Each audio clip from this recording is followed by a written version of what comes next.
नाहीये. Urban renewal scheme ही एक scheme आहे जेथे पारंपरिक रिडेव्हलपमेंट होऊ शकत नाही. दाटीवाटीचं क्षेत्र आहे, अनधिकृत बांधकाम अधिक आहे, त्या ठिकाणी तिकडच्या लोकांना रिडेव्हलपमेंटचा लाभ भेटावा, ते त्या दाटीवाटीच्या क्षेत्रातून बाहेर यावे या दृष्टीने आहे. पण काही लोक अर्बन रिन्युअल स्कीमचा वापर हा फक्त बिल्डरांचा आणि स्वतःचा नफा वाढवण्यासाठी त्या ठिकाणी करत आहे.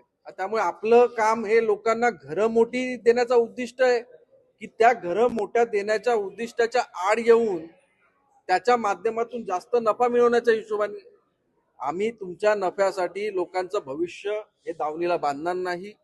त्यामुळे निश्चितच लोकांना मोठी घरं भेटली पाहिजे, पण URS हा त्याचा उपाय असू शकत नाही. त्यासाठी वेगळे उपाय आम्ही उपलब्ध करू. स्वयं पुनर्विकासासाठी देखील आम्ही नवीन धोरण तयार केलेलं आहे. तर मला वाटतं जर UD डिपार्टमेंटने जर उडत्या गाड्या जर आणल्या तर आपण जास्त FSIचा विचार त्या ठिकाणी करू शकतो ना. आजच्या गाड्या रस्त्यावरच्या असतील तर रस्त्या गेटमधून निघाल्या आपण ट्रॅफिकमध्ये घुसू, ही परिस्थिती लांब होणार नाही. आणि आता माझं सगळ्या त्या दलालांना सांगणं आहे की तुम्ही तुमच्या नफेसाठी या शहराचा सौदा करू नका.